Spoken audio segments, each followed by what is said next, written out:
What's poppin'? It's Mello. We about to make a beat. This is going to be a 3-part tutorial within the video. So the first part is making the entire melody. Let's listen to this. We're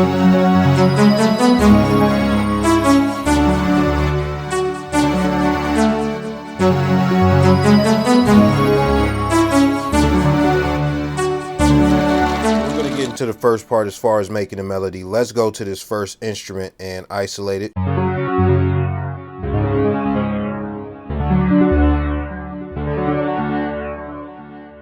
Now let's break down the note selection and things of that nature first. So as far as the scale, it is F sharp minor. So when we zoom in, what you have to look at first is the root note. So let's go over the progression. The progression is 1, 5, 6. All the grayed out notes are not in the scale. So it's a 1, 5, 6 progression. If you do not know how to do chord progressions or what chord progressions are, you can get details in my tutorial about chord progressions, but just to make it very simple for you, there are 7 notes in a scale. The root note, which in this case, the name of the scale, this is an F sharp minor scale. So that note right there is going to represent the 1 or the tonic. 5 and the 6 are going to be the 5th and 6th note in the scale. Now, those are going to be the bottom notes of the chords that we're about to play. Now, these chords are not complex. The first 2 are power chords. So all this is, you got an F down here, F sharp. You got an F sharp up there. So it's just mirroring those notes in 2 different octaves. As far as this note right here, that is called a 5th in a chord. That's typically the 3rd note in a chord. We're not going to do a super breakdown. You know I got the music theory tutorials. Check the playlist, dog. Check the playlist. But for people who don't know theory, it's just 7 notes up. So let's count.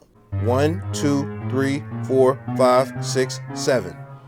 7 notes up. So over here, the second chord is voiced the exact same way. Now, when we get over here to this one, we have the root right there, and that's a D note. Then you go up here, and we have another D note. Now, what do we have here? This is a 3rd. The 3rd is going to be the 2nd note, typically, in a chord, or major or minor chord. So in this case, the 6 would be a major chord in a minor scale. And just to keep it simple, it's 4 notes up from the root note. So that's all we did with that. And just to make it very simple for you, all you need to know is that this is a 1, 5, 6 progression, and I chose to take out one of the notes out of each chord. That's all you need to know. Now, the reason that I did that is because I arpeggiated the sound. So let's listen to it right now as far as how it was raw. Now, all of the sounds using this are stock sounds with FL, or they come out of some expansion in FL Studio Mobile. So let's listen to it right now.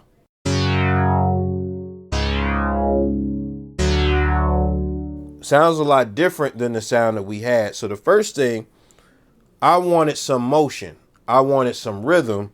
And an arpeggio is an easy way to do that. So what I did is I went to voices and I clicked the arp. I turned it up. And that's what we end up getting. Now after that, you hear the sound is kind of bright. I hit it with a low pass filter.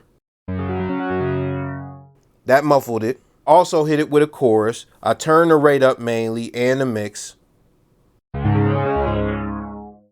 Chorus usually sounds very good on synth. And then I put a delay on it.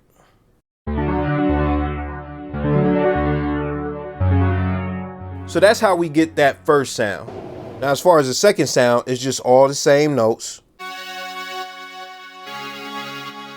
So if you look at this, this is a panner out of the Super Saw. I put a little bit of distortion on it, some chorus, a trance delay, and a reverb. Now, if you're curious about what it sounds like without all of that, so yeah, we did some good processing. Now we have another pad with the same notes. Let's listen to it.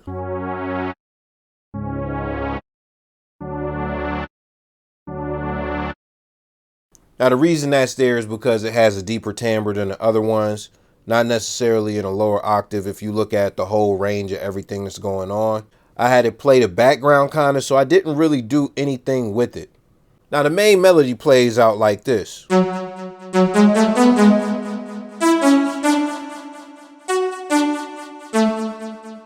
So let's break it down very quickly. As far as this first part of the melody, the first note is the root note. And that's a great place to start because the melody will always sound on point with that being the first note, the tonic root note.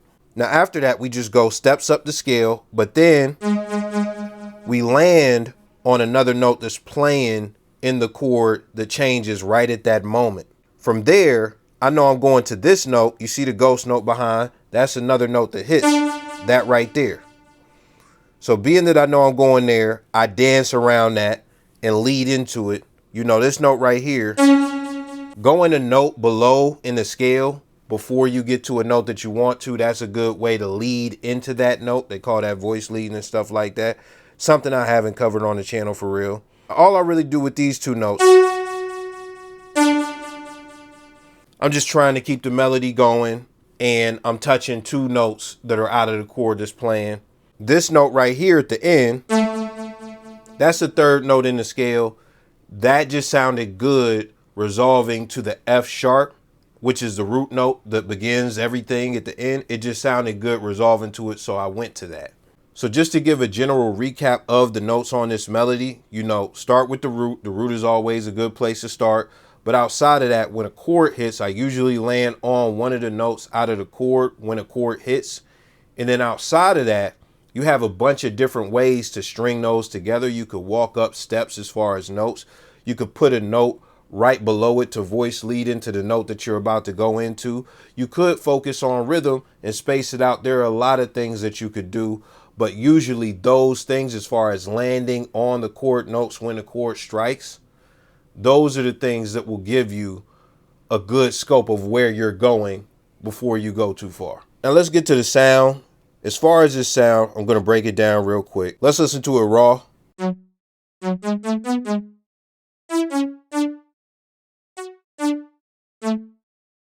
Now I did some things like played with the release and all of that stuff and the envelope. I did some of that. But outside of that, I really didn't do anything to the sound within the sound. The thing about this sound and the reason that I chose it is because it sounds very analog, very 80s, and that's something that's really in right now as far as a lot of the synths. Now, as far as the compressor, I put that on there. All I did was raise the ratio. I didn't change anything but the ratio because all the settings is just going to auto gain and make it louder. Then I put a reverb on it, nothing special. The wetness is wildly high.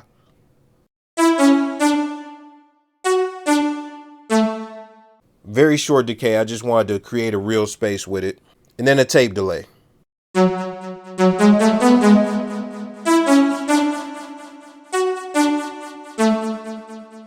Now the last part of the melody is this right here.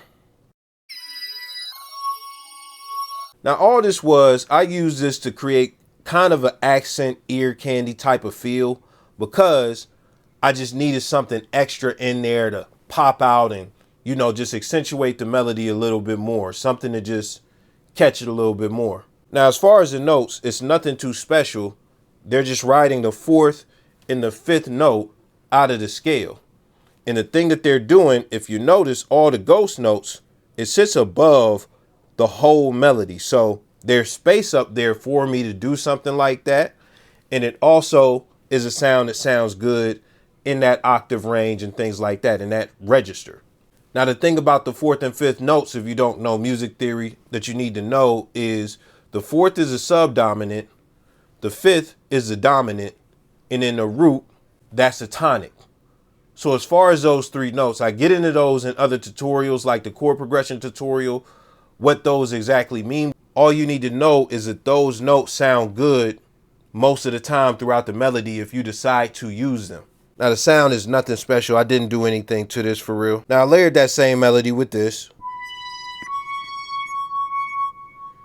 And that's a little less shrill than what I did with the other one. And that's basically the melody. Now after that, I just mapped it out a little bit, rendered it down, and took it to another session to make it a sample. So this is the second part of the tutorial. Let's go over this.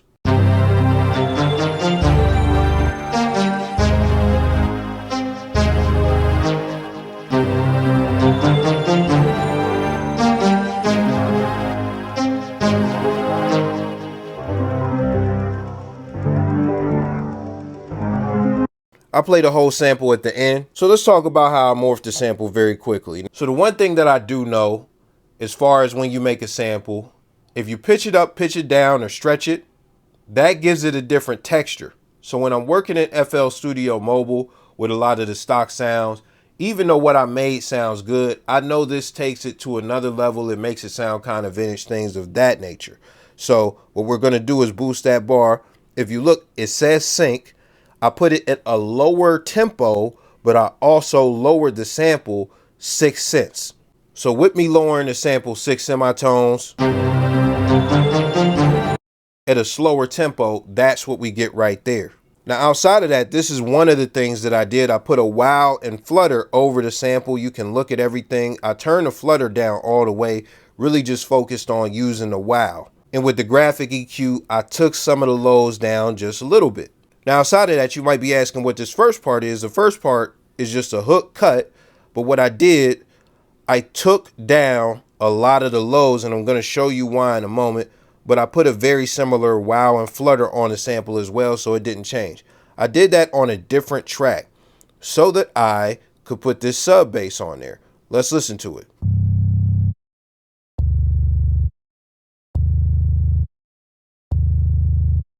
All I did was use my ears, figured out what notes it was and stuff like that. I did remember that it was a 165 progression, so I could have calculated everything, but I used my ears and I used that sub right there as far as the sample that you see.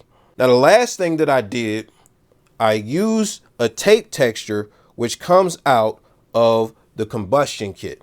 It's the Combustion Volume 3. It has textures in it and stuff like that. Let's listen to this. I'm going to crank it all the way up, and you can see it doesn't look like anything, but let's listen to it.